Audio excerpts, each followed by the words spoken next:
मुंबई गोवा महामार्गावर भीषण अपघात, एकाचा मृत्यू, 4 जण जखमी।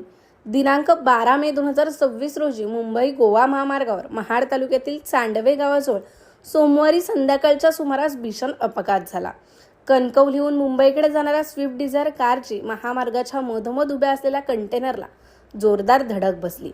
या अपघातात एकाचा मृत्यू झाला असून 1 जण गंभीर तर 3 किरकोळ जखमी झाले आहेत। MH47 AG 4836 क्रमांकाची स्विफ्ट डिझायर कार मुंबईच्या दिशेने जात होती। चांडवे गावच्या हद्दीत टोल नाक्याजवळील एका हॉटेलसमोर महामार्गाच्या डिवायडरवर RJ 37 JA 1389 क्रमांकाचा कंटेनर उभा होता। भरधाव वेगात आलेली कार थेट कंटेनर खाली घुसली। अपघात इतका भीषण होता की कारचा चक्काचूर झाला।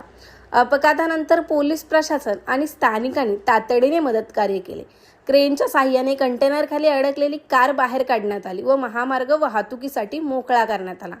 सर्व जखमींना महाडतील ट्रामा केअर हॉस्पिटलमध्ये दाखल करण्यात आलं आहे। एकाची प्रकृती चिंताजनक आहे। यावेळी अपघातस्थळी असलेल्या हॉटेलवर स्थानिकांनी गंभीर आरोप केले आहेत।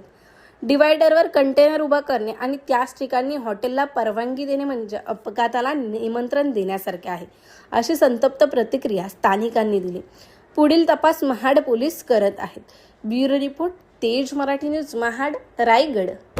अपघात या ठिकाणी आज या आमच्या चांडवे गावामध्ये 6 लेन आहेत आणि जवळच टोल नाका आहे, परंतु ह्या हॉटेलच्या मुले आज यामध्ये न थांबता अनधिकृतपणे जी वाहनं येतात, राजस्थानी जास्त करून असतात, मोठे मोठे कंटेनर असतात, ते मेन लाईनीला थांबतात आणि त्या मेन लाईनला थांबल्यामुळे आज इथं मोठा अपघात झाला आहे। त्या अपघातामध्ये एक माणूस आज त्या ठिकाणी गंभीर जखमी झालेला आहे आणि 5 माणसं ही किरकोळ जखमी झाली असते।